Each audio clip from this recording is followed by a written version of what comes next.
La verdad que, bueno, si podemos compartirles un poquito de nuestra experiencia como instituto, hoy vamos a ver alguna cuestión más de tendencias, tendencias globales que tienen que ver con la responsabilidad social y sustentabilidad, por dónde están pasando algunos de estos drivers en el mundo, y bueno, tratar de hacer una charla amena, contarle muchos ejemplos. Nosotros, la verdad que tenemos un estilo de dictado bastante informal y nos gusta compartir casuística y contarle un poquito de nuestra experiencia de más de 15 años trabajando en estas temáticas de responsabilidad social y sustentabilidad. Bueno, acá estamos junto con Federico Zárate, que es director también de administración del instituto, y la verdad, bueno, tuve la suerte de poder ingresar a IARCE muy joven. Al mes de creado me entré a trabajar al instituto, o sea que vi lo que ha sido la génesis de una institución, de una organización promotora dedicada a trabajar el tema. Estuve durante 10 años trabajando en IARCE, después salí y tuve la oportunidad de dirigir un grupo de empresarios también, una comunidad de empresarios que había en Córdoba, y hace 2 años volví formalmente ya como director ejecutivo del instituto, así que la verdad que es todo un placer, con muchos años de trabajo y de trayectoria en el tema y con el desarrollo de muchas cosas que les vamos a ir contando a lo largo del día y a lo largo de esta charla respecto a lo que hacemos del instituto. No sé si Fede quiere decir unas palabras. Hola, buenas tardes, ¿cómo andan? Bueno, un placer poder acompañarlos hoy. Vinimos también en el marco de un seminario que hicimos hoy durante todo el día, de la mañana hasta hace un ratito nomás, para docentes. La idea era transferirles la idea de la responsabilidad social o el concepto de la responsabilidad social y de la sustentabilidad y transferir específicamente material y recursos que hemos capitalizado a lo largo de estos 15, 16 años de trabajo, buscando que, por supuesto, como docentes, ellos puedan transferir estos conocimientos a los alumnos. Así que, bueno, cualquier confusión de nuestra parte, sepan entender, nos venimos ya medio boleados. Pero bueno, la premisa siempre, como decimos, es tratar de convencerlos lo suficiente y si no, al menos, haberlos confundido mucho, que no es menos. Muy bien. Bueno, el IARCE, ¿qué es lo que hacemos? Somos una institución, obviamente, del sector social, una organización del tercer sector. Trabajamos para generar conocimiento público, para promover y difundir el concepto y la práctica de la responsabilidad social empresaria y la sustentabilidad. Entendemos que eso es una forma concreta de contribuir al desarrollo sostenible, al desarrollo sustentable, no solo de Argentina, sino de la región. Ya lo decía Martín, el IARCE tiene, además de un espectro de actividad nacional, tiene mucha influencia regional. Hemos dictado programas y talleres y capacitaciones, que es uno de los fuertes del instituto justamente. El año pasado, sin ir más lejos, en Chile, en Brasil, en Paraguay, en Uruguay. O sea que la verdad que tenemos un espectro de trabajo regional inclusive, y somos una entidad de consulta, interactuamos permanentemente con otras organizaciones promotoras del continente. Agradecer, y siempre lo hacemos públicamente, el instituto cómo se financia. Tiene un grupo de más de 165 empresas miembros que contribuyen anualmente a la sostenibilidad de un equipo de trabajo de 7 personas que somos, que trabajamos full time y que viajamos como unos locos por todas partes de la Argentina. Como decía Fede, hoy estamos inaugurando el tramo 2017 de un seminario que hacemos para transferir gratuitamente contenidos a docentes. Arrancó hoy en Mar del Plata, el jueves sigue en Tandil. La primera semana de junio tenemos la desgracia y mala fortuna de tener que ir a Ushuaia y Río Grande a dictarlo. La verdad estamos muy tristes de tener que ir ahí, ese lugar tan feo. Y después lo dictamos en Buenos Aires y en Córdoba también en los meses de agosto y de octubre. El año pasado hicimos 5 ciudades con ese proyecto y también fuimos a Paraguay a 2 ciudades. Así que es una de las líneas de trabajo, y bueno, y después a demanda o por propia agenda del instituto tenemos una serie de recorridos, y la verdad tenemos la suerte de poder ir por distintos puntos de Argentina e interactuando con muchísimas empresas para poder conocer cómo están trabajando, ¿no? Pero siempre hacemos un público agradecimiento a todas las empresas miembros. Tenemos 3 categorías de membresía: oro, plata y bronce, inclusive también para que una pyme, y aquí hacemos mucho hincapié porque a diferencia de otras organizaciones nosotros tenemos un criterio inclusivo para que también las pymes, inclusive emprendedores que estén arrancando, puedan participar y puedan aprovechar y disfrutar todo el networking y aprender de los casos de otras empresas que obviamente tienen diferentes niveles y estadios de trayectoria en esta temática. Las grandes, bueno, acá está obviamente los dueños de casa, son miembros del instituto, es una empresa que tiene una gran trayectoria de trabajo en el tema y nosotros lo celebramos. Pero bueno, así como está Sancor Seguros, hay un sinnúmero de empresas que realmente tienen actuaciones muy destacadas, muy sustentables, involucrando una gestión transversal a múltiples áreas de actuación, y por lo tanto siempre hacemos este agradecimiento público y expreso a nuestros miembros. verán también que son rubros bastante heterogéneos, con lo cual nosotros aprendemos mucho de los casos y de los desafíos que va enfrentando cada industria, ¿no? Ahí un poco vamos a ir avanzando sobre algo que después vamos a desarrollar con Fede, ¿no? La responsabilidad social no hay una receta genérica que es lo que puede hacer o que es lo que debiera hacer para todas las empresas igual. Dependiendo del rubro, los desafíos, lo que se llama la materialidad de cada empresa es qué plan o qué acciones o qué programas de responsabilidad social empresaria y de sustentabilidad tengo que llevar adelante. Pero bueno, la verdad que aprendemos muchísimo de nuestros miembros. Sinceramente, muchos de ellos nos van planteando desafíos y diferentes niveles de que IARSE se vaya adaptando y vaya creando otros productos para atender a sus necesidades específicas a medida que van mejorando y profesionalizando su gestión en estos temas. Estos son obviamente nuestros miembros oro. Tenemos miembros categoría plata, que es una segunda categoría, que también hay otras empresas por ahí de tamaño medianas o etcétera, de diferentes rubros y tamaños. Y después tenemos, insisto, los miembros bronce, que por ahí son empresas más chicas, empresas pymes, con las cuales obviamente, bueno, algunas de ellas, por ejemplo, ya son algún emprendimiento que ha sido concebido desde su génesis bajo un criterio de sustentabilidad y que la sustentabilidad es un criterio rector y diferenciación. Esta, por decirles, es una tienda que solamente vende productos provenientes de proveedores sustentables o de un grupo de proveedores que crea otro tipo de valor. El emprendedor que la creó hizo una selección de unos 30 proveedores con los cuales interactúa y pone una tienda que se llama Patio Mundo y también dictan talleres que tienen que ver con cuadros verdes, con jardines, con determinadas cuestiones que tienen que ver con la sustentabilidad. Esta es una empresita que también está arrancando, acaba de cerrar un acuerdo con Holcim. Lo que hace es triturar escombros para transformarlo en una arenilla que se vuelve a transformar en un material productivo para una obra en construcción, por ejemplo, se llama la escombrera. El escombro hoy es un pasivo ambiental de las ciudades y bueno, lo transforman de vuelta en materia prima para procesos productivos. Después se lo vamos a contar, es una empresa que hace juguetes de cartón reciclado, por ejemplo, juguetes pensados desde una concepción lúdica pero con un valor social añadido. Entonces también empiezan a aparecer y formar parte de nuestra red de empresas miembros, pequeñas organizaciones, está Ando Reciclaje, Emprediem, que han sido concebidas desde su comienzo bajo un criterio o con una concepción de sustentabilidad como un elemento de diferenciación competitiva en el mercado. Que eso es lo más interesante que han empezado a aparecer.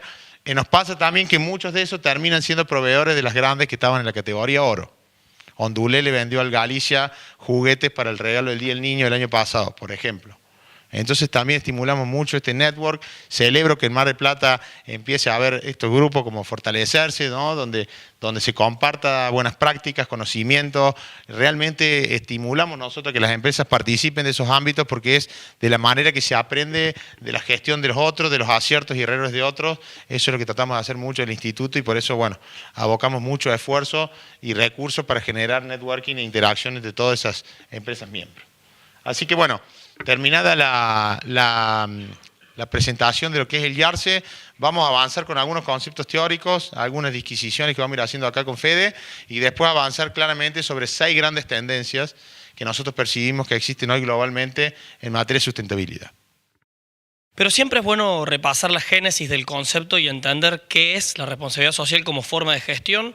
Durante muchos años se limitó la mirada de la responsabilidad social a la filantropía, lo cual no es algo que esté mal, pero que claramente sesga el modelo de gestión de una organización pensado desde la responsabilidad social.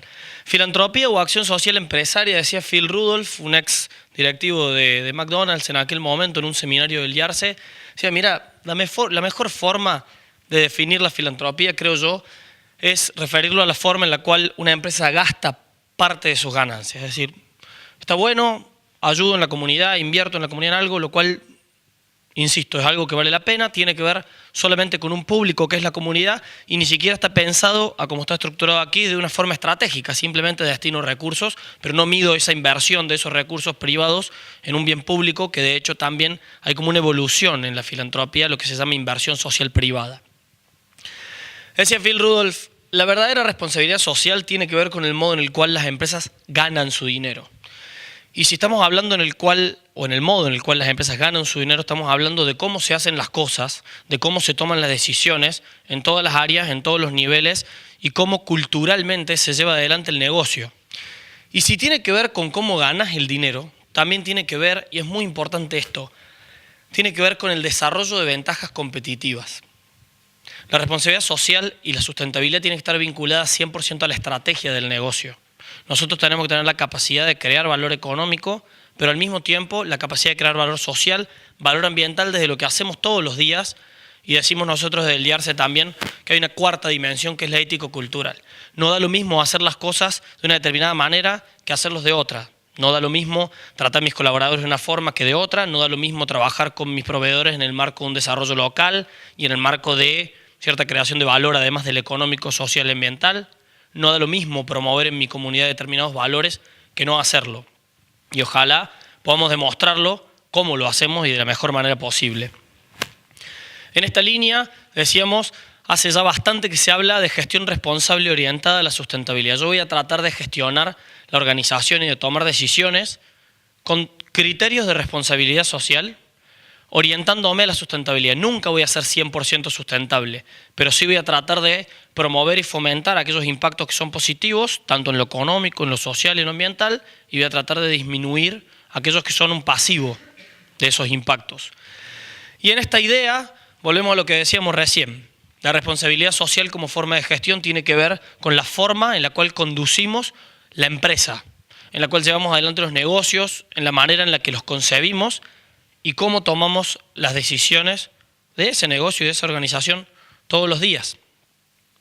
Podríamos llevar este concepto más allá de la empresa. Hoy muchos de nuestros miembros también, además de empresas, son organizaciones de distintos tipos. Cámaras, bolsas, tenemos universidades también, tenemos escuelas. Esas organizaciones entienden que tienen un fin. Quizá el fin en ese caso no es de lucro, pero sí tienen un modo, una forma en la cual toman decisiones para llegar a ese fin y también tienen impactos económicos, tienen impactos sociales, tienen impactos ambientales y se relacionan con distintos grupos de interés. Y no da lo mismo hacerlo de una forma que de otra. Y en la línea de la responsabilidad social entendida como forma de gestión, lo que empezamos a entender las organizaciones y lo que entendieron las empresas o están entendiendo es que necesitamos crear una cuádruple forma de valor. Necesitamos crear valor económico, obviamente. Tenemos fines de lucro como empresa, necesitamos promover la creación de valor económico. Pero al mismo tiempo tenemos que tener la capacidad de crear valor social, valor ambiental y decimos nosotros de valor ético. De por sí como empresas creamos constantemente estas múltiples formas de valor. El tema es que hemos estado acostumbrados hasta aquí a medir la creación de valor económico. Es decir, hasta ahora nosotros siempre creamos múltiples formas de valor, pero medimos la creación de valor económico. Presentamos un balance como empresa a final de año, sabemos cuántos ingresos versus egresos tenemos, sabemos qué beneficios, qué utilidades se generaron y medimos los resultados de la organización por esa dimensión. No quiere decir que no creemos estos valores. ¿Cuánto vale como sociedad? ¿Cuánto vale que una empresa genere trabajo? ¿Cuánto vale la capacitación, la formación? ¿Cuánto vale la inclusión? ¿Cuánto vale satisfacer una necesidad de un producto, de un bien, de un servicio? ¿Cuánto vale lo que hacemos? Podríamos poner millones de ejemplos. Digo, cada una de sus empresas seguramente produce un bien o tiene un servicio y satisface una necesidad. ¿Cómo medimos esa creación de valor? La hacemos, necesitamos medirla. Básicamente lo que viene a plantear la teoría de la responsabilidad social y sustentabilidad es que hemos estado seteados, hemos estado diseñados para medir la creación de valor bajo un único criterio que es el económico y simultáneamente, aún como organización, aún de lo que hacen todos los días, ustedes están creando de sus empresas múltiples otros valores, ¿sí? Cada vez que se brinda una capacitación y se mejora la empleabilidad de la gente, además de que eso puede ayudar a mejorar la empleabilidad de la gente, creo valor social. ¿Sí o no? Y eso puede ayudar a crear más valor económico para la organización. Si yo llevo adelante una campaña de ahorro de recurso ambiental o hago una inversión para reemplazo de tecnología de iluminación o, no sé, de uso de agua o del recurso que fueran, eso crea más valor ambiental para el conjunto y si lo cuantifico económicamente genera un ahorro económico para la empresa.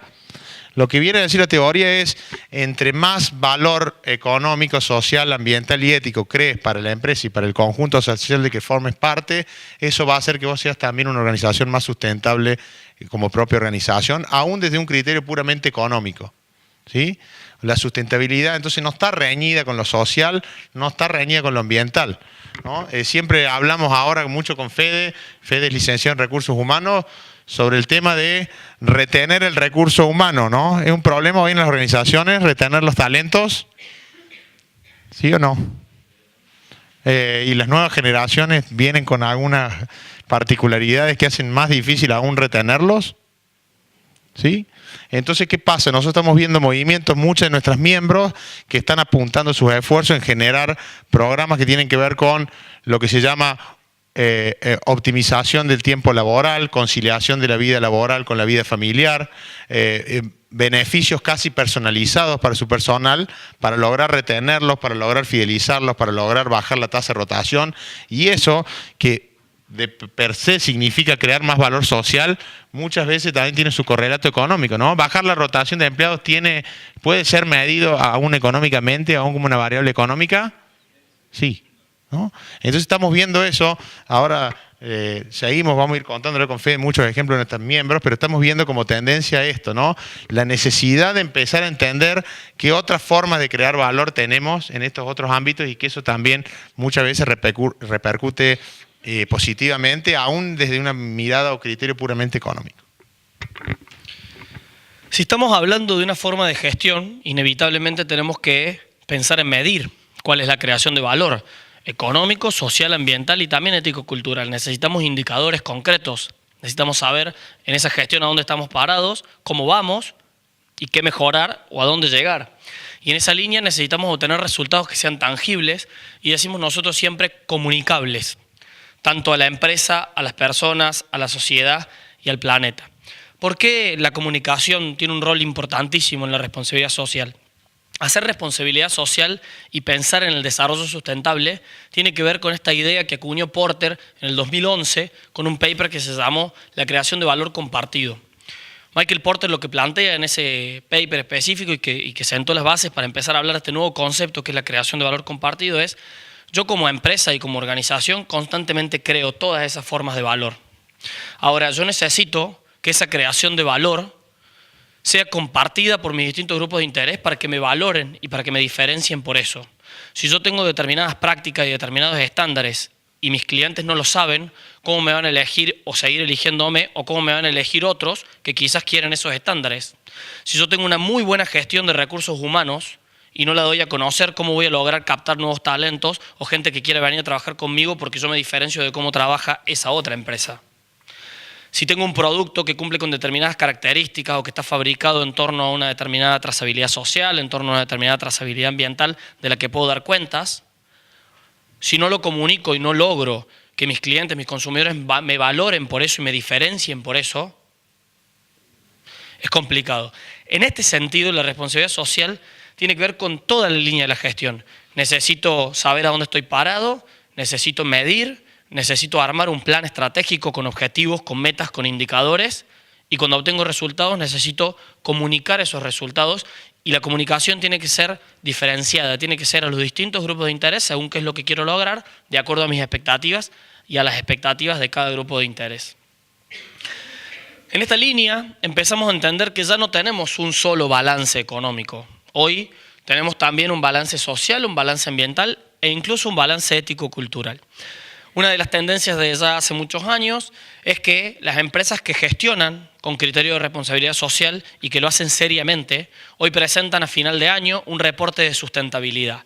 Ese reporte generalmente se hace bajo una matriz que se llama GRI, que es Global Reporting Initiative, que es Iniciativa de Reporte Global, que es una matriz en la que cada organización, no necesariamente una empresa, cualquier organización que quiera puede rendir cuenta de su impacto económico, pero también de su impacto social, de su impacto ambiental. Y lo interesante de esa matriz es que la matriz fue acotando las opciones para que cada organización y que cada empresa pueda rendir cuentas de la creación de valor en todas estas dimensiones, pero fundamentalmente de aquello sobre lo que tiene más impacto. Si vos sos una empresa que tenés una explotación minera, rendí cuentas sobre el impacto ambiental, rendí cuentas sobre las prácticas de extracción. Si sos una empresa que trabaja en el sector de los recursos humanos, háblame de inclusión laboral, háblame de empleabilidad, háblame de capacitación. Háblame de los temas en donde a mí me gustaría saber qué estás haciendo vos como empresa. Si sos un medio de comunicación, rendime cuentas de cuáles son los contenidos que difundís, contame con qué valores, qué es lo que comunicas. Y cada organización y cada empresa tendrá que ir viendo cuál es su materialidad, a dónde están sus impactos más significativos. Y contame todo de tu gestión, contame qué haces con tu público interno, contame con tus proveedores, con la comunidad, pero fundamentalmente no dejes de rendir cuentas sobre lo que yo quiero saber. Acá Fede está haciendo mención específica a un tema que es muy importante, que es esta idea de la materialidad, que es lo que yo le decía al principio. No hay una fórmula única de gestión responsable orientada a la sustentabilidad para todas las empresas. Cada uno tiene que encontrar su propia fórmula. Yo le voy a poner un ejemplo concreto, ¿no? Si yo le dijera, se trata de una empresa embotelladora de gaseosas, ¿no? Que tenemos miembros nosotros. ¿Cuál podría ser un pasivo ambiental de una empresa embotelladora de gaseosas? Los envases. El PET, ¿no?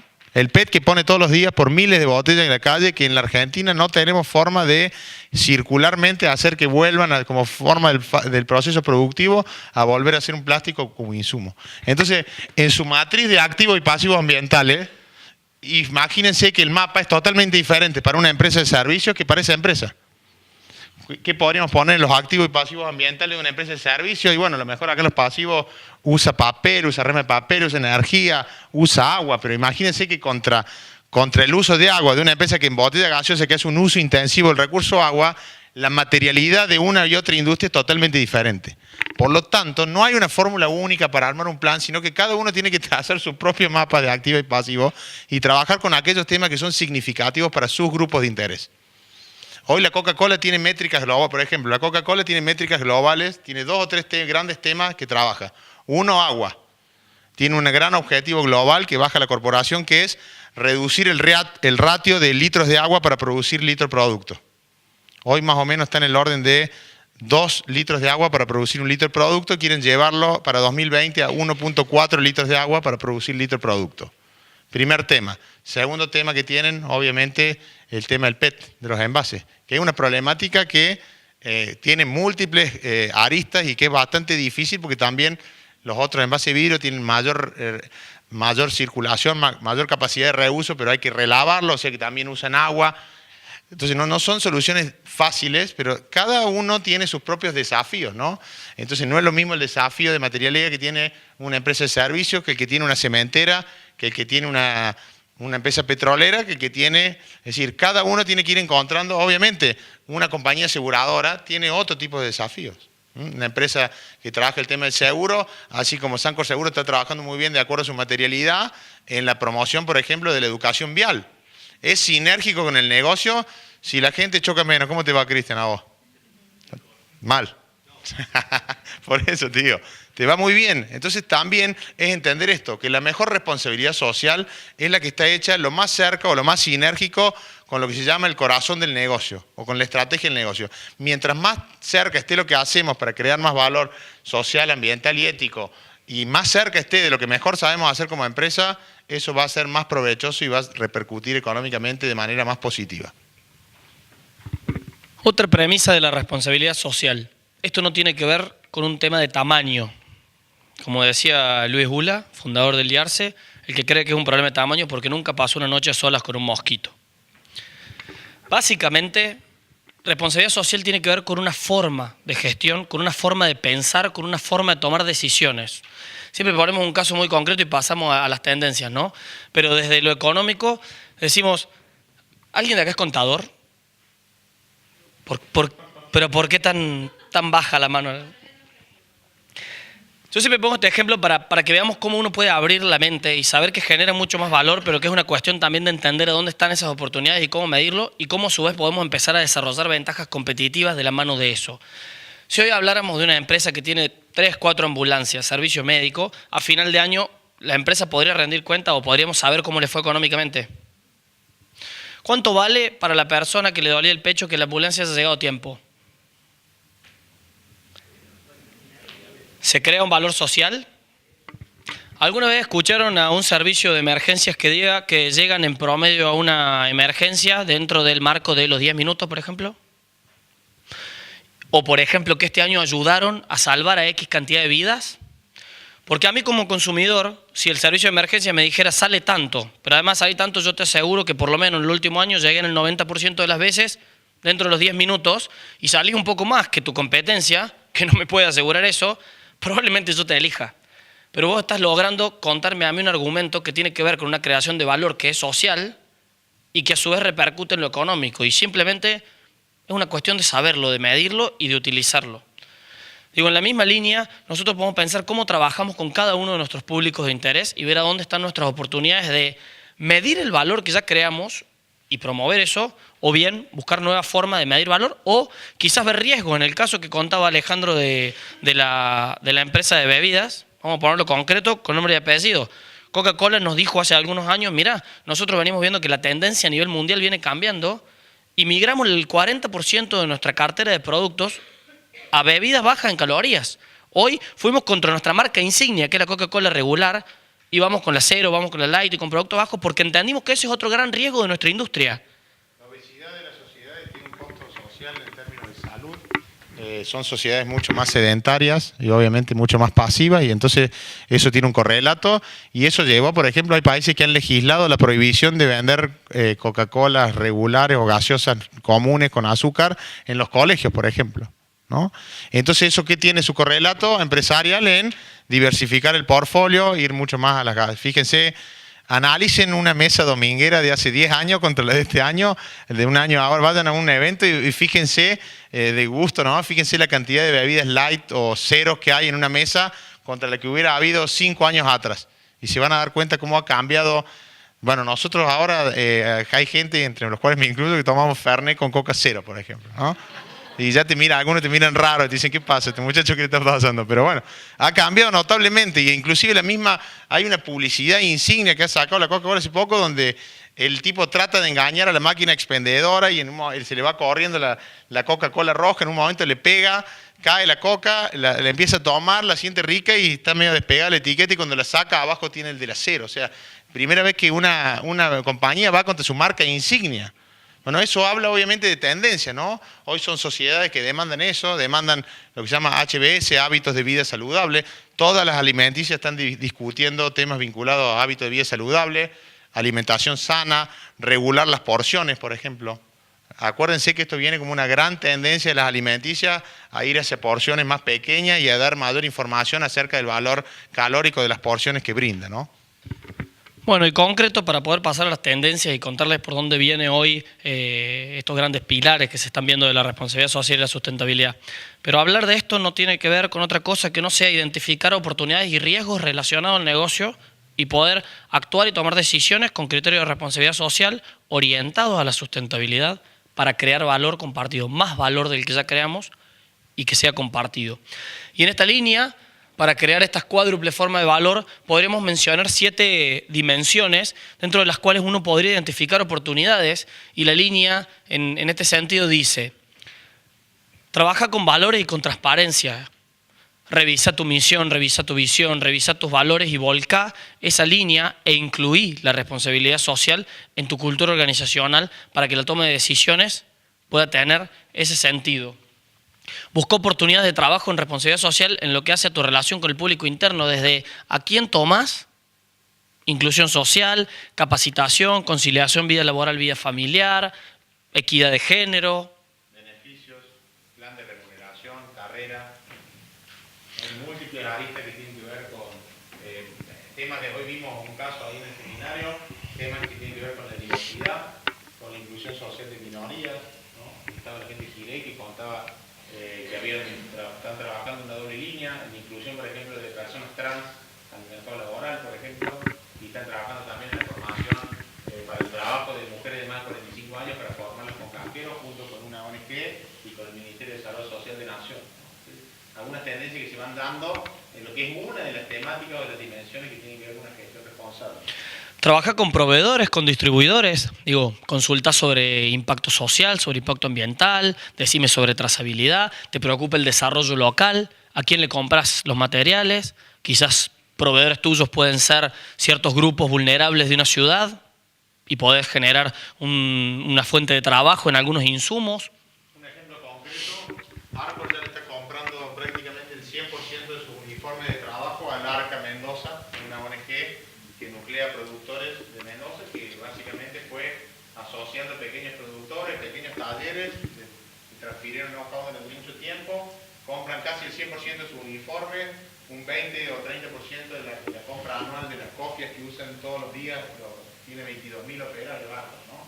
Y tienen, para que vean cómo lo meten en la gestión, los gerentes o los operativos o los ejecutivos de compra de Arcor tienen dentro de su balance scorecard o de su tablero de comando integral, tienen objetivos de compras inclusivas, de lograr ciertas compras inclusivas al año que están atados a su bono de fin de año. O sea, en la medida que ese comprador logre concretar una serie de compras inclusivas al año, eso impacta sobre el bono de fin de año de esa persona que compra. Esa es la forma concreta de llevarlo a la gestión cotidiana del área específica. Independientemente que Arcor tiene un gerente corporativo de sustentabilidad que más o menos de alguna manera interactúa con todos los otros, la forma de llevarlo a la gestión cotidiana es que cada área específica se apropie del tema y decida de qué manera lo puede hacer desde su área de actuación específica, ¿no? Hoy una de las docentes que tiene un emprendimiento textil nos contaba y nos preguntaba, ¿por qué no? A mí se me ocurrió una vez, decía ella, ¿y por qué no hacerlo? Y le contamos la experiencia de Galicia, una cartera o información sobre proveedores sustentables por distintos tipos, ya sea por impacto ambiental, por impacto social. Es decir, ¿por qué no tener en Mar del Plata un mapa de eso? En donde todo uno pueda consultar y elegir ciertos proveedores en esas líneas. Digo, Galicia hizo un muy buen trabajo con una guía que se llama Proveedores Sustentables, donde hay en Buenos Aires y en distintas partes del país proveedores que ellos van catalogando y que definen por qué es sustentable. Digo, hay toda una línea con consumidores y clientes que va desde concientizarlos, informarlos más, hacerlos partícipes, atenderlos, ver cuestiones de calidad en atención del cliente, todo lo que se imaginen en la relación con el cliente. La comunidad que aparece como uno de los 7 pilares en los cuales uno puede trabajar, y aquí sí entra mucho cruzado con público interno de lo que decía Martín. Pensemos en programas de voluntariado, pensemos de dónde están las posibilidades de invertir recursos privados en un bien público y tratemos de alinear eso a nuestra empresa. Digo, tratemos de pensar en dónde están las posibilidades. Ejemplo fácil, digo, si una empresa se dedica a la gastronomía y ojalá pueda dar clases de cocina a personas que no tienen trabajo para que quizá el día de mañana se conviertan en chef, digo. Las intervenciones comunitarias no escapan a la regla. Es decir, las intervenciones comunitarias, mientras más sinérgicas sean con el core business o con el corazón de negocios, más provechosas van a ser para ambas partes, ¿sí? En algún momento, un grupo de empresas metalmecánicas de Córdoba había identificado que, bueno, por todo el tema de la educación técnica que se había cortado, discontinuado, que no tenía capacidad de obtener mano de obra disponible de manera rápida del mercado laboral porque no había operarios calificados. Entonces hicieron de manera conjunta, coinvirtieron recursos entre varias para un programa de educación técnica de la cual formaban operarios en ciertas técnicas y después los terminaban contratando. Bueno, Fede mismo trabajó antes de IARSE en el Foro Productivo de Zona Norte, que son más de 160 empresas de perfil netamente industrial, que crearon justamente un instituto técnico para formar jóvenes y que poder darles oportunidades de empleo, ¿no? Es decir, si vas a invertir en la comunidad, hacerlo también con un criterio que sea estratégico para tu propia actividad y desde lo que mejor sabes hacer. Si sos un laboratorio, obviamente tendrás probablemente mucho más know-how y gente formada en cuestiones que tengan que ver con salud o con esos temas, ¿no? Es decir, por ahí vemos muchas empresas que están haciendo programas de voluntariado para ayudar a un comedor, cuando en realidad por su propia especificidad y por su propio conocimiento de su gente podrían crear mucho más valor trabajando en otros rubros. O sea, también la inversión social privada en la comunidad está totalmente atravesada por el corazón o la actividad principal de la empresa. En esa línea, la inversión social privada requiere que midamos cuántos recursos y también midamos y convirtamos en resultados en qué se convirtió esos recursos. Es parte también de invertir esos recursos de forma estratégica. Con el medio ambiente, todo lo que podamos hacer desde la industria o desde la organización o del tipo de empresa que seamos. Digo, desde nuestros procesos productivos, desde los materiales que utilizamos, de cómo trabajamos con nuestros proveedores, concientización y educación ambiental con nuestros... Digo, muchas de estas dimensiones se cruzan entre sí, ¿no? Y finalmente esta que no es menor, que tiene que ver con qué tipo de gobierno y con qué tipo de sociedad quiero ayudar a construir, y parte me parece de lo que está tratando de hacer fortalecerse tiene que ver mucho con esto, desde la participación en cámaras, en espacios a donde podamos debatir estos temas, o en este tipo de espacios específicos para promover la responsabilidad social y la sustentabilidad. También qué tipo de organización, qué tipo de empresa, qué tipo de sociedad quiero ayudar a construir tiene que ver con esto, Tiene que ver con cuánto me interesan estos temas y cuánto realmente quiero promoverlos. O simplemente me importa que a mí me vaya bien y trabajar bien y chau. Digo, también tiene que ver con cómo me preocupo por el empresariado y por lo que hacemos como empresariado, pero también en relación a lo que está haciendo el sector público, a lo que está haciendo el sector de la sociedad civil. Y en esta línea, vuelvo a citar para que Ale ya pueda avanzar con las tendencias, pero nosotros como instituto obviamente sugerimos el uso de los indicadores. Lo que permiten los indicadores de responsabilidad social y de sustentabilidad para autodiagnosticarse es esto, es poder saber en cada una de esas dimensiones y en cada uno de los temas que son propios de la responsabilidad social, saber a dónde estoy parado hoy. Uno fácilmente puede hacer un relevamiento de todo lo que yo debería ver en una gestión, en una organización. Es decir, todo esto yo lo hago, todo esto no lo hago, todo esto lo podría hacer. Esto no es importante por mi materialidad y por mis impactos, quizás esto no es tanto para mí, pero este tema sí es para mí, este tema sí lo debería tener en cuenta en mi mapa, lo debería tener en cuenta en mi planificación estratégica, lo debería estar midiendo. Básicamente esa es la idea de la responsabilidad social. Tiene que ver con una cuestión cultural de cómo se toman las decisiones de lo que quiero como organización y como empresa y de cómo gestiono el día a día del negocio. Muy bien, lo que vamos a tratar de hacer es un breve repaso por así 6 grandes tendencias que estamos identificando como instituto a nivel global en materia de sustentabilidad y también irle contando, describiendo cierta casuística o ciertos ejemplos de empresas que trabajan con nosotros de diferentes tamaños. Muy importante esto que dijo Fede, ¿no? Esta idea de entender que no hay un tamaño o no es la responsabilidad social, es solamente un tema de las grandes empresas, ¿no? Esto es muy importante, probablemente muchos de los mejores ejemplos y más exitosos que tenemos para contar últimamente tienen más que ver con pequeñas empresas o pequeñas o medianas que con las grandes. En ese sentido, en la pyme está la capacidad o decisión del dueño de la compañía de impulsar adelante esto y ahí se baja mucho más rápido. Probablemente hay una cercanía con las gerencias y etcétera que permiten que estos procesos discurran más rápido y el cascadeo o el trasladarlo a toda la organización se hace de manera mucho más inmediata que en las grandes organizaciones.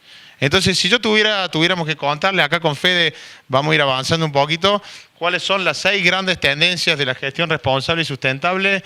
Bueno, podríamos decir que estas son las 6 grandes tendencias. Se viene una fuerte camada de innovación en productos y servicios con criterios de sustentabilidad. Vamos a ver toda una serie de nuevos productos y servicios que están pensados y han sido concebidos desde una lógica de sustentabilidad y que van a ir directamente a diferenciarse en el mercado. Ahora les vamos a contar algunos ejemplos. Indefectiblemente, por los efectos del cambio climático, el mundo está discutiendo cómo hacemos una transición hacia una economía baja en carbono. Algunos hablan de lo que se llama la descarbonización de la economía y vamos a tener que empezar a medir e identificar la huella de carbono de los procesos para poder realmente cumplimentar con ciertas métricas que eviten cuestiones que tienen que ver, por ejemplo, con el aumento de la temperatura global del planeta y que puede tener consecuencias drásticas. Entonces, por eso estaba hablando de migrar hacia una economía baja en carbono. Va a haber un escenario de demandas crecientes de transparencia por parte de los consumidores a las empresas. El que no quiera entenderlo, el que no quiera adaptarse, tendrá que saber que esas son las reglas de juego que se vienen. Hay una serie de iniciativas de alcance global que están teniendo impacto sobre la agenda de las empresas. E indefectiblemente vamos a hablar o tener que hablar de ciudades sustentables. El que lo escuchó hoy en el aula, le pido por favor que no lo repita. ¿Ustedes saben qué porcentaje de la población argentina vive en ciudades? Hay un sorteo, un viaje a Tahití, gentileza de Sancor Seguro, acá Cristian se lo va a entregar. El porcentaje más aproximado y más cercano, no vale hacer trampa lo que ya estuvieron antes. ¿Qué porcentaje de la población argentina vive en ciudades? ¿Quién da más? 90%. ¿Alguien más? 92%. El 92% de la población argentina vive en ciudades. No se cortó nunca el fenómeno de migración de entornos rurales hacia las grandes urbes. Inclusive hay gente que prefiere ir a vivir hacinada y con muy bajas condiciones o calidad de vida en una gran ciudad porque entiende que aún así tienen más oportunidades laborales o de conectividad en una gran ciudad que en un ámbito rural. O sea que tenemos un proceso de urbanización extrema. En América Latina son altos, pero los de Argentina son particularmente altos. Tenemos lo que se llama una megaciudad. Las megaciudades son ciudades de más de 10 millones de habitantes. En los fines de los 70 había 3 megaciudades, hoy hay más de 30 megaciudades en el mundo. O sea que no es solo un fenómeno de Argentina, sino que también la gente tiende a concentrarse en ciudades. Esas ciudades hacen un uso intensivo de muchos recursos. ambiental, energético, y por lo tanto vamos a tener que hablar de sustentabilidad de las ciudades. Y malas noticias, otra más, se viene un endurecimiento del marco legal de actuación en muchos ámbitos o rubros a partir de cuestiones que tienen que ver con sustentabilidad. ¿Estamos hasta ahí? Entonces vamos a tratar de avanzar de alguna manera, irles contando cada una de las 6 grandes tendencias y que, bueno, también ustedes puedan entender cuánto de esto aplica a sus propios ámbitos de actuación, ¿no? Entonces, innovación en productos y servicios con criterios de sustentabilidad. En el mundo se están gestando una serie de cambios a una velocidad vertiginosa. Ejemplo, en Italia ya han inventado un edificio que no solo consume menos energía, sino que se come la contaminación atmosférica. Esto hace que las partículas de CO2 se adhieran a las paredes, capta ese edificio el dióxido de carbono y después con una escobilla se barre y se transforma en polvo y se puede retirar, ¿no? Algunos fenómenos de innovación que se van dando, por ejemplo, no sé si alguno reconoce este logo. Hay otro concurso. ¿Dónde vamos a mandar Cristian ahora? ¿A Tahití? Bueno. Logo, Tesla. Muy bien. ¿Quién dijo? Allá. Ese es un Tesla. Tesla es una marca que creó un sudafricano que se llama Elon Musk. Es un emprendedor que se mudó al Silicon Valley y que creó esta compañía, que básicamente su producto estrella es un auto que es absolutamente o 100% eléctrico, es decir, no es un híbrido en este sentido, sino que es un auto de lujo que es 100% eléctrico y que, bueno, prácticamente varias veces estuvo a punto de fracasar. Tuve la oportunidad de ir al Silicon Valley, tuve la oportunidad de conocer bastante de cerca el proyecto. Tuvo una serie de tropiezos, prácticamente lleva a la quiebra a su empresa, pero finalmente, bueno, logró crear este auto que obviamente tiene una lista de espera enorme y que cada vez que saca un nuevo modelo tiene una gran cantidad de consumidores que están dispuestos a pagar unos 50 a 75 mil dólares por hacerse de un Tesla, que es un vehículo, lleva 8.000 baterías de litio. Bueno, la idea, él empezó con los autos y después, por ejemplo, ya hizo un desarrollo de una solución hogareña que se llama el Tesla Powerwall, que básicamente es un cargador de energía que carga durante horario diurno a partir de energía solar, la acumula y permite que el usuario domiciliario por la noche utilice no energía de la red, sino que utilice la energía que se ha ido acumulando durante el día en ese cargador. Este cargador tiene un valor de 399 dólares, ¿no? Imagínenlo para un entorno como el americano, que no es un precio absolutamente descabellado, y por lo tanto es un producto que crea valor ambiental, ¿sí o no? ¿Crea valor social? ¿Crea valor económico para el usuario? Sí. Entonces lo que venimos viendo como tendencia es que cada vez más va a haber productos que han sido concebidos bajo una lógica de creo más valor ambiental, creo más valor social y creo algún tipo de ventaja o beneficio económico para los usuarios. Y que eso va a ser masivo y va a ir cada vez más. Tenemos desde el auto Tesla que es de lujo hasta un producto de uso hogareño como puede ser este cargador hogareño. Inclusive el mismo Elon Musk es dueño de 2 compañías más. Una se llama SpaceX, que está mandando unos satélites a otro planeta para estudiar las condiciones de vida en otros lugares. Tiene otra que quiere mejorar el sistema de transporte en el Silicon Valley a través de unos tubos de aire donde impulsar a las personas. Un loco bastante lindo, léanlo, se llama Elon Musk, M-U-S-K, búsquenlo. Y después también es dueño Tesla de una empresa que se llama Solar Cities, que compró una empresa que instala instalaciones de paneles solares a grandes escalas en muchas ciudades americanas. Entonces, fíjense, ¿no? De un auto de lujo llevarlo a un producto hogareño como este Powerwall, o esto que es un proyecto que nació en la ciudad de Córdoba y que también es un proyecto pensado bajo un criterio de alcance global. Esta es la famosa G-Fly Bike, no sé si la han oído alguno nombrar. Básicamente lo que pasó fue lo siguiente: había un grupo de 3 estudiantes de economía que estudiaban economía juntos y hubo un paro de colectivo en la ciudad de Córdoba y no tenían forma de ir desde sus casas al lugar donde se reunían. Y entonces dijeron, bueno, ¿cómo puede ser que no tengamos ciudades que sean amigables con sistemas de transporte que son mucho más ambientalmente eficientes como una bicicleta?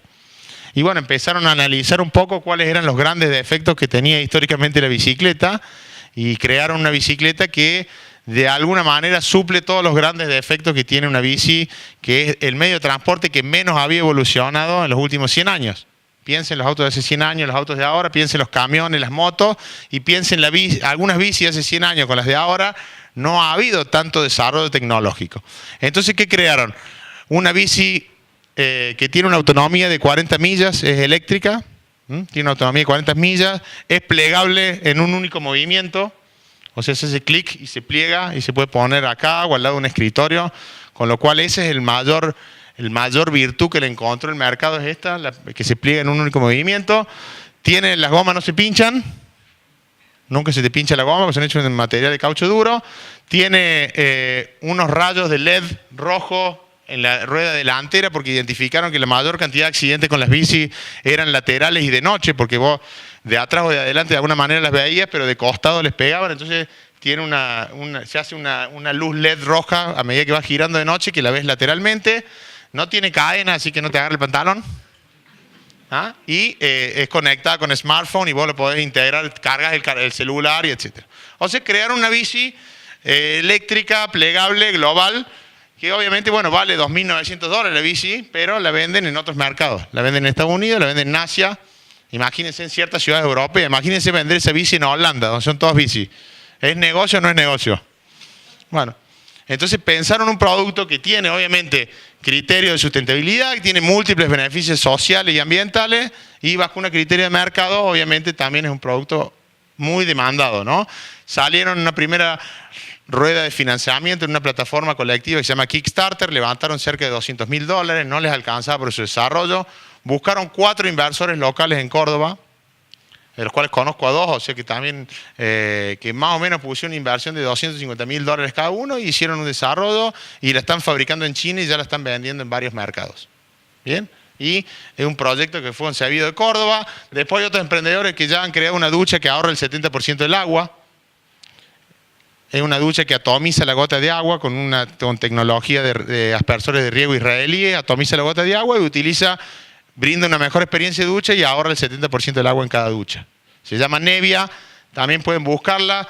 Arrasó en su primera semana en esa plataforma de financiamiento colectivo. El CEO de Apple, que se llama Tim Cook, le puso 1.5 millones de euros en la primera ronda de inversión.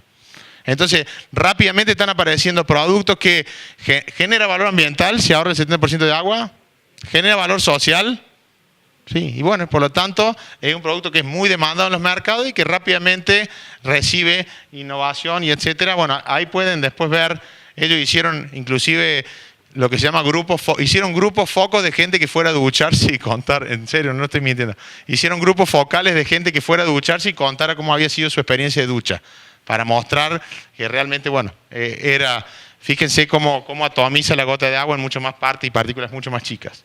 Y después también, ya para bajarlo al escenario local, el Banco Galicia también, aún con una innovación mucho menor en términos de su cartera, también está diversificando cartera para que ciertos fondos, por ejemplo, acá consiguió un apoyo de la Corporación Andina de Fomento y del Banco Mundial y de la IFC, para tener un fondo de 130 millones que fuera para pymes agropecuarias y para empresas que produzcan energía de fuentes renovables o limpias aquí en Argentina.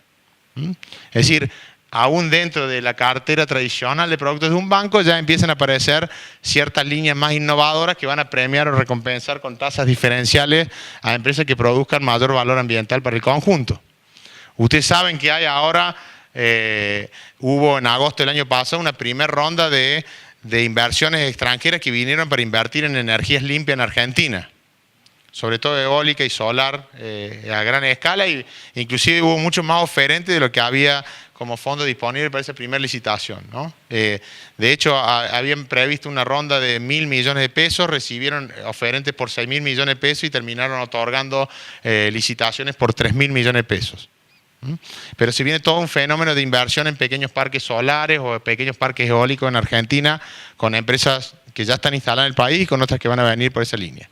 O este mismo caso, que es una empresa que es básicamente un contact center, que se llama Yeu, y que dijo, bueno, yo puedo innovar, voy a crear una empresa donde los trabajadores sean personas que sufren o padecen algún tipo de discapacidad motriz, que les cuesta mucho trasladarse hasta algún lugar de trabajo, y la tecnología hoy me permite que este contact center atiendan desde sus propias casas. Voy a generar obviamente una oportunidad de inclusión laboral para una persona con discapacidad, pero que que atiende el contact center desde su casa, y eso obviamente es lo que otorga un diferencial y hacen, por ejemplo, que trabajen con el Santander Río, que trabajen con el Galicia, que trabajen con muchas otras marcas que seguramente muchos de ustedes conocen. ¿Bien? ¿Crea valor social? Claro que sí. ¿Crea valor ambiental? Claramente que sí. Y además, imagínense lo que significa la oportunidad laboral para una persona con discapacidad que padece niveles de desempleo cercanos al 80-90% en la Argentina. O sea, imagínense lo que fideliza con la empresa una persona que tiene esta oportunidad frente a la que no lo tiene y cómo se desempeña en sus funciones.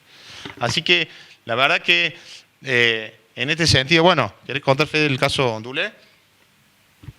Fíjense cómo en esto que está mostrando Ale, la ventaja competitiva de la empresa está basada en esta creación de valor, en algún caso social, en algún caso ambiental, cruzado con la innovación tecnológica.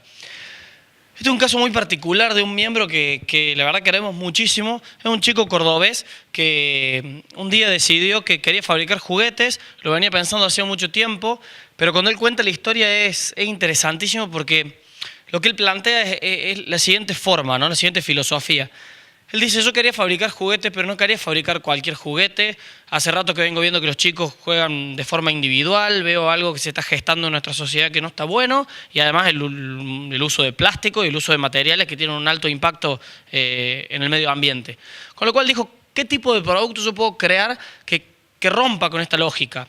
Y empezó a pensar y envolver a esta idea de las casas, originalmente las casitas de cartón, y dijo, ¿por qué no hacer estas casas de cartón? Pero hago una alianza con una ONG que trabaja con cartoneros. Entonces lo que hago es también generar inclusión social a través de ese material, que además me cuesta menos, porque lo obtengo más fácilmente, permite que genere esta inclusión social y al mismo tiempo tiene un impacto ambiental positivo. A su vez, la idea, y está explicado en el packaging, es que la gente, los chicos, los familiares jueguen en conjunto. Los chicos pueden jugar con otros amigos que la puedan pintar con pinturas al agua. Y la idea es promover otro tipo de concepto, no es solamente el producto. Lo que yo quiero es promover una filosofía diferente de juego. Lo que le pasó a Matías fue que empezó a tratar de vender sus juguetes, estas casitas, en jugueterías, que al principio algunas le decían que sí, otras que no. Pero muchos medios de comunicación en Córdoba, algunos al principio, después otros, se fueron dando cuenta y fueron levantando el caso y comunicándolo. Matías se acercó en aquel momento al YARCE y se empezó a vincular con otras empresas y lo que contaba al principio, Galicia terminó comprándole, otras empresas como Walmart o algunos grandes stores que venden juguetes dijeron, che, a mí me interesa vender tu juguete por el concepto que tiene, porque además cuando lo vendo explico esta lógica. Tanto le interesaba a Matías esa filosofía que lo que hizo fue además certificarse como empresa B. ¿Alguien sabe lo que es el sistema B? Sistema B es una certificación a nivel mundial que lo que promueve son a empresas que en su filosofía básica de creación o de operación no es la misión clásica de yo quiero ser la mejor empresa del mundo, sino yo quiero ser una mejor empresa para el mundo. Y en esa línea, lo económico se convierte solo en un fin para lograr otro fin superior que es el social o el ambiental. Por supuesto hay que certificar eso. Natura Cosméticos se convirtió hace poco en una empresa B. Certificó todas sus prácticas para demostrar que la manera en la que produce es diferente y que el fin social y el ambiental es tan importante para ellos como el económico. Matías logró esta certificación, hoy es un caso bastante conocido en Córdoba y se está haciendo cada vez más conocido en la Argentina. Pero su ventaja competitiva está 100% basada en el desarrollo de un producto que contempla la responsabilidad social como forma de gestión. Pero, en una anterior nomás.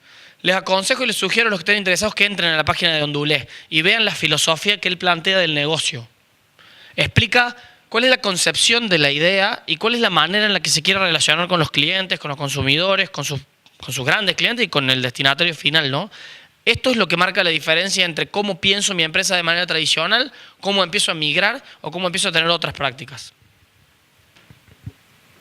Esta es otra empresa B certificada, se llama Shinka, está en Mendoza y básicamente lo que hacen es, bueno, esta es una pieza de comunicación, dice, nuestras zapatillas son basura y estamos orgullosos de eso, calza conciencia, ¿no? Fíjense, y básicamente lo que hace es producir zapatillas a partir del reciclaje de ciertos elementos como neumáticos en desuso, como mamelucos, como jeans, como retazos de tela, etcétera.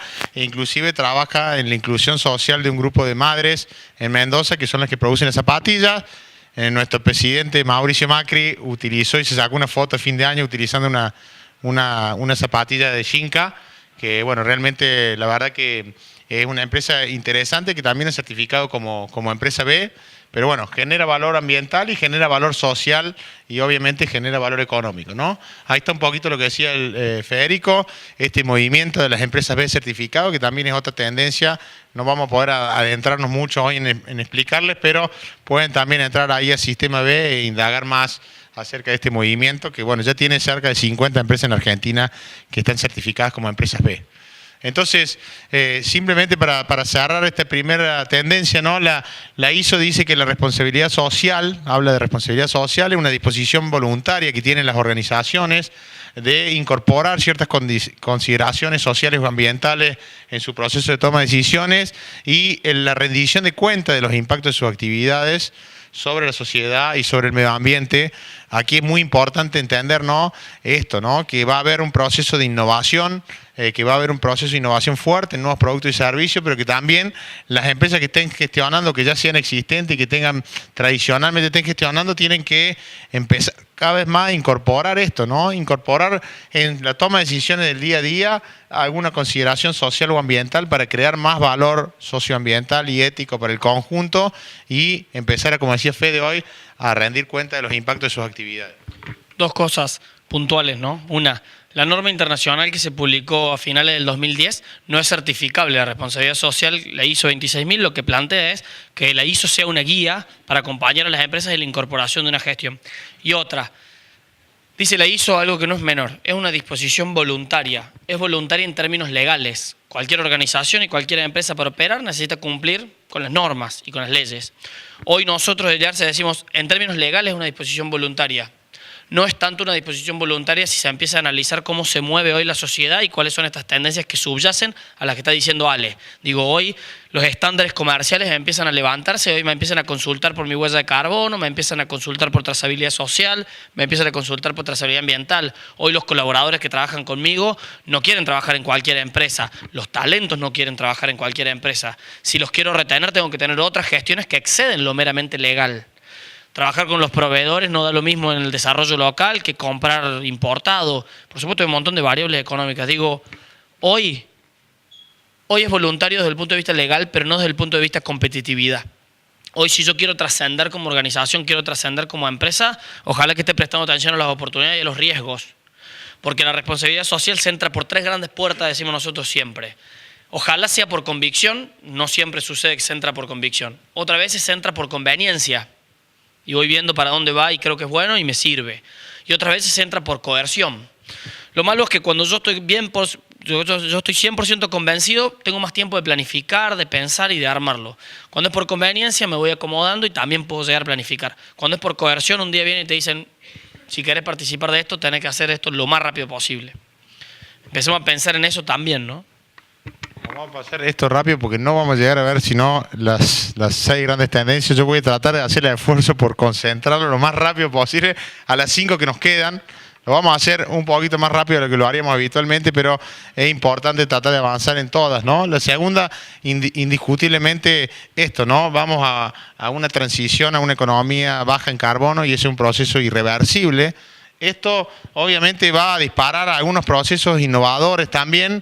Ya se está hablando de lo que se llama la bioeconomía, ¿no? Hay una serie de conceptos que es importante que tengan en cuenta.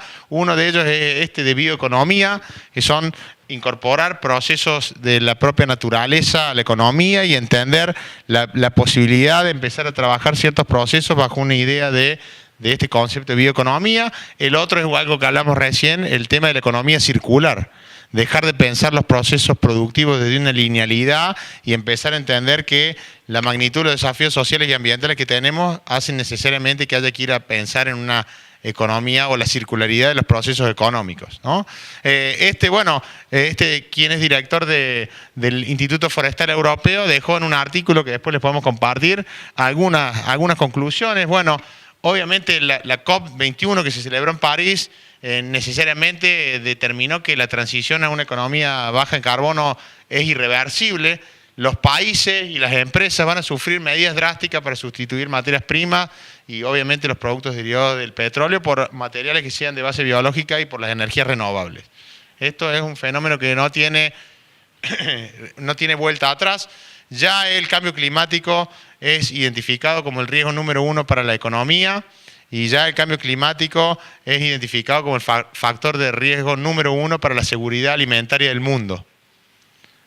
Ustedes lo pueden ir percibiendo, no, pero se están magnificando los procesos climáticos o lo abrupto que son ciertos fenómenos climáticos y eso está impactando hoy en fenómenos mucho más intensos, menos previsibles o menos previsibilidad del factor climático y eso tiene impactos claramente sobre la economía y tiene impactos claramente sobre las naciones y sobre las empresas y tiene impactos sobre las zonas productivas del mundo, donde se producen alimentos en un mundo que está creciendo en población, ¿no? Pero bueno, ahí después lo pueden mirar, ya se está hablando obviamente en esto de la bioeconomía, por ejemplo, en la fabricación de biodiesel a partir de residuos de fibras forestales, ¿no? Se habla de que obviamente Finlandia va a ser una de las potencias de la bioeconomía del mundo. Ya se están fabricando, por ejemplo, plásticos que vienen a partir de fibras del mundo vegetal y no de derivados del petróleo, ¿no? Eso va a haber también un reemplazo tecnológico de ciertos materiales, un reemplazo de ciertos insumos por otros que vienen desde la bioeconomía y a su vez a nivel global, por ejemplo, se están reduciendo las inversiones en petróleo y gas por el desplome de los precios y por primera vez el año pasado se invirtió más en energías renovables que en carbón y gas juntos, ¿sí? Producción de energía renovable, ténganlo en cuenta, se lo dije recién en Argentina, hay una iniciativa global que se llama la Red 100, que son 100 empresas, 100 grandes empresas que básicamente han hecho un compromiso de reemplazar el 100% de su matriz energética por energías renovables en determinado periodo de tiempo. O sea que van a producir 100% bajo energía renovable. Eso obviamente tiene que ver con esto, con el impacto de su huella de carbono y con que probablemente algunos procesos económicos se cuantifique o se mida el impacto del carbono, de la huella de carbono que producen. Hay compañías que están trabajando justamente en la compensación de su impacto de su huella de carbono, midiéndola y trabajando para hacer lo que se llama empresas carbono neutro. ¿Bien? Y hay otras compañías que están informando en el etiquetado de los productos, por ejemplo, esto es un supermercado en el Reino Unido, donde en cada unidad de producto de los jugos que ellos hacen, bueno, nosotros trabajamos con Carbon Trust y este producto tiene 360 gramos de CO2 para su fabricación. Aquella leche tiene 260 gramos de CO2 para su fabricación. Esto uno lo puede ver en Natura Cosméticos como una gran empresa que mide los procesos productivos y el impacto de la contaminación en términos de dióxido de carbono. También lo podemos ver en un proveedor de Kimberly-Clark que le fabrica los stands, que lo que hacen es la huella de carbono en la fabricación de stands. Digo, de nuevo, no es un problema de tamaño, no es un problema de localía, no es un problema de dónde, es un problema de la decisión de entender qué tan importante es y cómo gestionarlo. Insisto, Natura Cosmético y un Grupo Básico se llama. Grupo Básico se llama la empresa. Grupo Básico se llama la empresa que lo está haciendo, son miembros nuestros, tienen unos 90 empleados y básicamente lo que hicieron ellos es avanzar en la medición de su huella de carbono y avanzar en el proceso de innovación de los stands y exhibidores que fabrican para otros para darle mayor sustentabilidad y mayor tasa de uso a lo largo del tiempo, porque generalmente sus exhibidores se usaban por 3 meses, 6 meses, 1 año y terminaban tirados en el depósito de algún supermercado, entonces analizaron todo su proceso para crear otro producto. Bien, esto lo vamos a pasar rápido. Y bueno, básicamente piénsenlo también. ¿Hay gente naranja acá? ¿Nadie? Bien, este es el edificio corporativo de Tarjeta Naranja en Córdoba. Lo que se llama la Casa Naranja, que es un edificio que ha sido pensado desde criterio de sustentabilidad y desde criterio de mitigación de sus impactos y de reducción de su huella ambiental. ¿Sí? Tiene diferentes sistemas, diferentes espacios, tiene jardines verticales, usa alfombra interface, tiene un sistema de teclas, esas teclitas naranjas se abren o se cierran para que ingrese mayor luz de afuera durante el día y evitar el uso de tecnología interior. Tienen, bueno, recuperación de las aguas de lluvia, etcétera, etcétera, etcétera, ¿no? O sea que piénsenlo, hay muchos ya empresas en Argentina que están construyendo sus sedes corporativas bajo certificación LEED, que es una certificación ambiental de los edificios. El Sancor mismo que tienen en Sunchales tiene su sede corporativa, que es un edificio certificado LEED. Tercera tendencia, demandas crecientes de transparencia por parte de los consumidores. Aquí también el mundo está mucho más sediente de transparencia y exige mayor rendición de cuentas. Los consumidores muchas veces van a regir sus decisiones de compra. Acá hay varios estudios. Nosotros le vamos a dejar esta presentación al que la quiera para que después lo analice o busque la fuente, pero este estudio que habla de marcas con valores habla un poco de estos consumidores, ¿no? Que ya 7 de cada 10 quiere tomar en cuenta algún valor adicional al hacer su compra. No estamos hablando solamente de consumidores que compran en supermercados, no estamos hablando de los clientes. ¿Por qué los van a elegir? Cada vez más van a empezar otras consideraciones aparte de la puramente económica.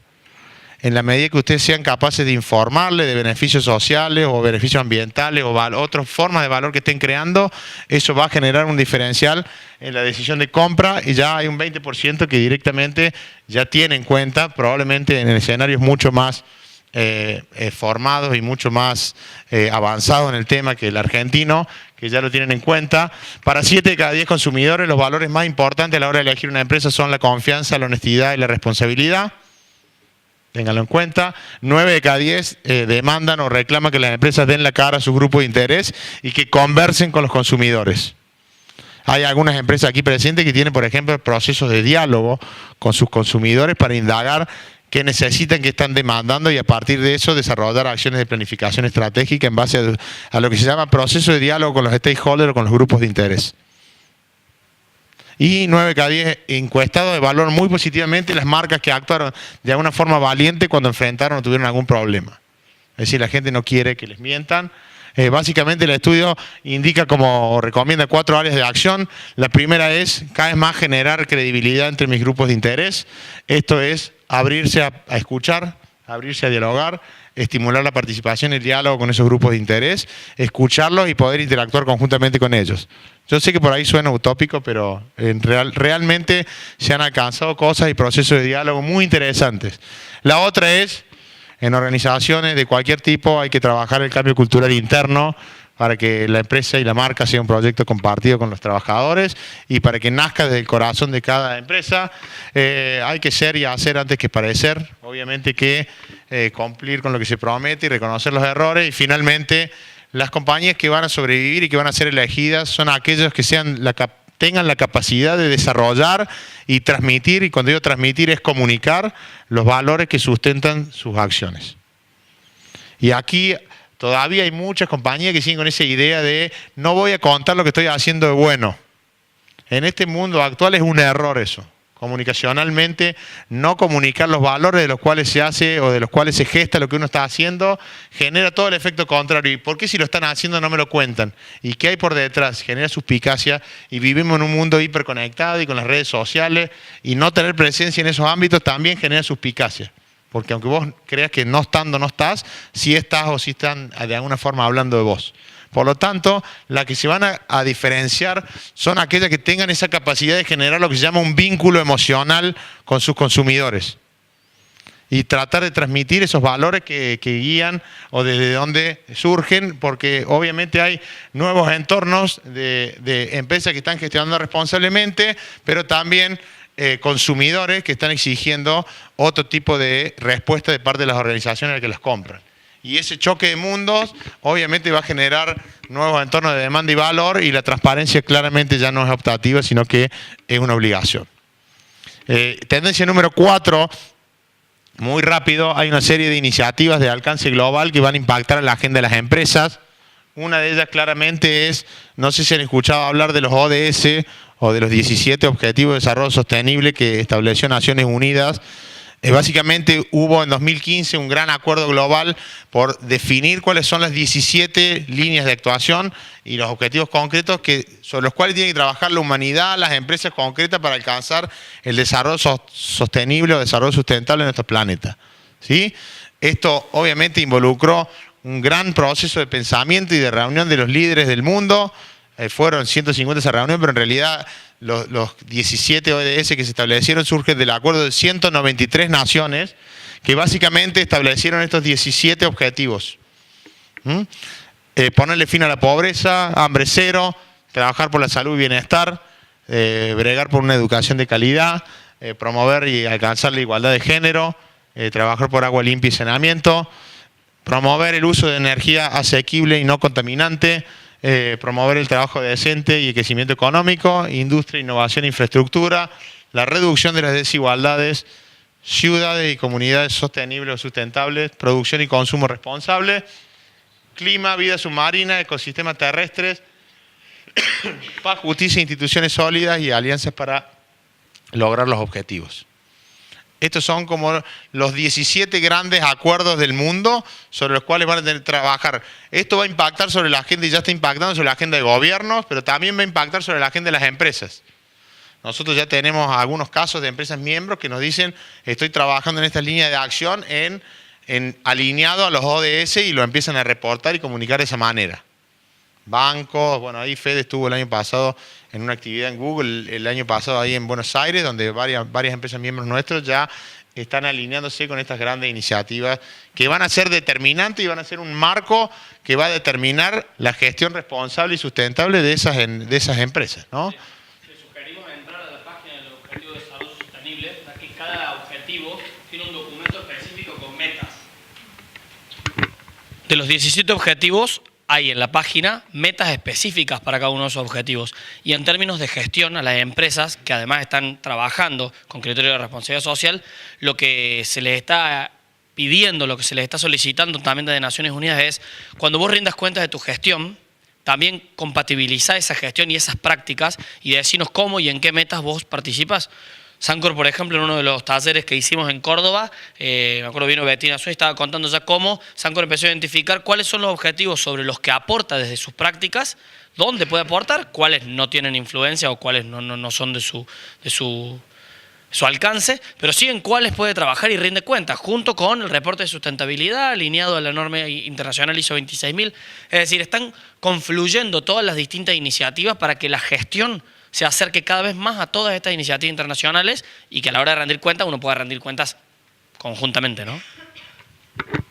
Solamente les pido 5 minutos más y terminamos. Bueno, la COP o las reuniones COP, que son unas reuniones anuales que hacen los países para definir objetivos ambientales que deben alcanzar en sus agendas, también son otras iniciativas globales que van a impactar claramente sobre la agenda de las empresas, ¿no?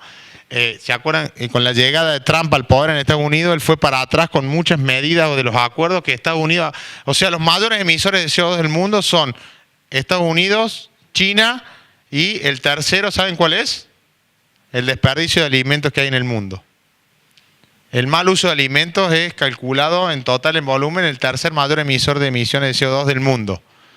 Básicamente, ¿cuánto es? Un tercio más o menos del alimento que se produce para consumo finalmente no termina siendo consumido, lo cual es una aberración en un mundo que tiene los niveles de desigualdad y pobreza que tenemos. Pero sí, hoy, por fallas logísticas, por diferentes motivos, un tercio del alimento que se produce en el mundo no termina siendo consumido y por lo tanto se tira. O por esto de las porciones, lo cual es una aberración y una vergüenza que tenemos que tener como sociedades, ¿no? Quinta línea, muy importante, vamos a ir necesariamente a discutir de qué manera contribuimos a la sustentabilidad de las ciudades. Ya les dije, 92% de los argentinos vivimos, por allá se llevaron el premio mayor con el viaje a Tahití. Así que bueno, ya Oslo, por ejemplo, va a prohibir la circulación de automóviles en un radio de unos 15 kilómetros del área central de Oslo para 2019. O sea que ahí hay una oportunidad de negocio para la G-Bike, ¿ahí o no? ¿Sí o no? ¿Y saben con quién tuvo que negociar el intendente? Y los shopping le dijeron, pero loco, yo tengo estacionamiento, ¿y quién va a venir a estacionar? Y nadie, vamos a tener que reconvertir esos espacios.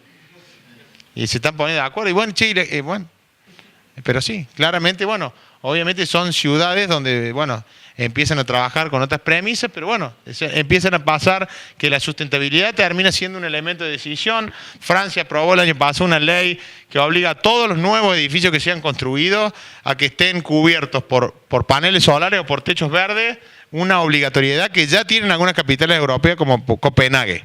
Copenhague, por ejemplo, se estableció para 2025 ser la primera ciudad carbono neutro del mundo. No se amarguen, ¿no? Ya algún día llegaremos a Mar del Plata y Córdoba. Ya algún día nos llevará el progreso, ¿no? Pero claramente, o sea, miren cómo están pensando algunas ciudades del mundo en relación a estos temas. En Córdoba tenemos una ordenanza similar a la francesa, pero fue resistida, donde edificios de más de 400 metros cúbicos nuevos que se construyan a partir del año pasado deben tener necesariamente un techo verde. Los techos, ¿saben lo que son los techos verdes? Yo por ahí estoy dando por sentado. ¿Conocen lo que es el techo verde? ¿Sí o no? Bien. Bueno, eso tiene múltiples ventajas ambientales, absorbe contaminación al ambiente, reduce el ruido, baja la temperatura media del edificio porque autorregula la temperatura. Bueno, la verdad que, y bueno, ahí obviamente han surgido algunas empresas que están instalando ese producto en diferentes ciudades de la Argentina, que están instalando los techos verdes, los jardines verticales. Están resueltos, porque va como una... No me voy a poner a explicar técnicamente porque estoy lejos de ser un arquitecto, pero tiene una capa, obviamente que hay una cierta capacidad de instalar cierta cantidad de metros de acuerdo al peso que eso genere sobre la estructura, primer tema, y tiene una capa de arenilla que va captando las aguas y que no genera humedad ni genera problemas de edilicio. Está todo resuelto, básicamente es una... Hay una empresa miembro nuestra que lo quería instalarlo y el dueño del edificio en Buenos Aires, que es el que le alquila la propiedad, no lo dejó instalarlo, por ejemplo, que son por ahí, no se entiende porque genera múltiples beneficios. Pero esto está reglamentado y bueno, vamos a ver muchas más ciudades que van a instalar este tipo de iniciativas, solamente para que tengan en cuenta algunos de los puntos que hacen a la sustentabilidad de una ciudad, es la mayor cantidad de espacios verdes que tenga. Si las fuentes de alimentos son lo más cercanas posible y se evitan grandes cantidades de energía en su transporte, eso hace más sostenible una ciudad, que cuente con medios de transporte eficientes energéticamente y poco contaminantes, el aprovechamiento de energías renovables y de biogás, la reutilización y reciclado de basura, el incremento de los espacios verdes, incluyendo los techos verdes, los edificios, etcétera, para reducir lo que se llama el efecto de isla de calor, y la minimización de la superficie urbana. Mientras más extendida en el espacio esté una superficie urbana, es menos sustentable. O sea, en este caso, concentrando o haciendo un mejor uso del espacio y concentrando, eso ayuda o aumenta la sustentabilidad de las ciudades. Pero bueno, son todos temas que vamos a ver, ¿no? Basura, agua, fuente energética renovable, está todo vinculado con todo y créanme que vamos a tener que llevar esa discusión a nuestras ciudades. Por último, se viene un endurecimiento del marco legal de actuación para ciertos rubros específicamente. ¿Hay algún importador o vendedor de neumáticos en la sala? Si hay, levante la mano porque le tengo muy mala noticia. Bien, se viene, por ejemplo, las empresas de cualquier rubro van a tener que estar preparadas para marcos legales mucho más duros y exigencias crecientes. En Uruguay, por ejemplo, ya acaban la DINAMA, que sería la Secretaría de Medio Ambiente o la Dirección Nacional de Medio Ambiente, ya sancionó el año pasado una legislación que obliga a los importadores de neumáticos a hacerse cargo del neumático en desuso. Y acá los quemamos o no sabemos dónde los tiramos, se está trabajando algunas empresas miembros nuestras. No. No, de las canchas de materiales. No trabajamos, pero la verdad que ante el volumen que hay, es muy difícil que una única empresa los procese. O sea, lo que se está, por ejemplo, nosotros, son miembros nuestros Lafarge Holcim, que es una cementera.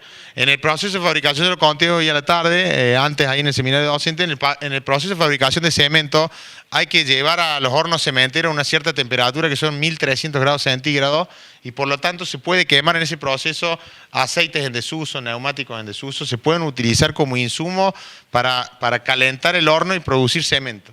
O sea que, certifican el proceso y otorgan un certificado de entrega final, disposición final de la... O sea, el aceite en desuso que puede tener, por ejemplo, no sé, un lubricentro, lo puede llevar a Geocycle, que se llama esta unidad, y eso lo usa...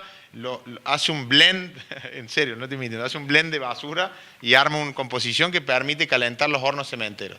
¿Sí? El neumático están trabajando en la ley nacional porque lo que no hay, por ejemplo, son espacios de acopio de gran escala de neumáticos. O sea, es muy difícil recogerlo porque están dispersos geográficamente. Entonces están trabajando a ver si logran de alguna manera generar puntos de encuentro, puntos de acopio, donde sea más fácil la logística de recolección, ¿no? Pero bueno, ya en Uruguay...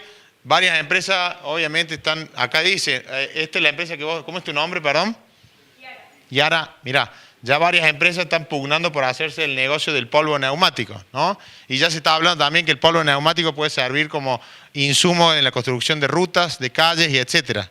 También se hace un blend entre cemento y polvo neumático para construir. En Chile también se endureció lo que es la ley de reciclaje y ya obliga a las empresas alimenticias también a formalizar la industria del reciclaje y responsabilizando a los fabricantes y las empresas de ciertos productos a organizar y financiar la recuperación y gestión de sus residuos. Brasil tiene una ley bastante estricta que es lo que se llama logística inversa, que es cuando tu producto deja de ser producto, logística reversa. Cuando deje de ser producto, ¿de qué manera lo recuperas? Por ejemplo, fabricas un lavarropa. Cuando ese lavarropa termina en un basural, ¿de quién es la responsabilidad? Y responsabilizando, por ejemplo, a los fabricantes de electrodomésticos, con leyes mucho más duras, ¿no? Y básicamente esta ley ya hoy en Chile más o menos se recicla el 10% de los residuos y calculan que a partir de la sanción de esta ley van a triplicar ese número a partir de la sanción de esta ley. Y después en el rubro alimenticio se viene un gran endurecimiento del marco legal en cuanto a brindar información a los consumidores y clientes acerca del impacto alimenticio y calórico de esos productos o servicios. Esto inclusive con lo que se llama la semaforización, ¿no? Las papitas ricas, tan ricas que son, ¿no? Las papitas fritas, son altos en grasa, altos en sales y bajo en azúcares. Entonces, inclusive semaforizando la información para que un consumidor de cualquier nivel educativo de una u otra manera pueda entender rápidamente y pueda mirar ese semáforo a la hora de elegir un producto. Tienen obligaciones de cierto espacio dentro del packaging del producto, dedicarlo a brindar información del etiquetado.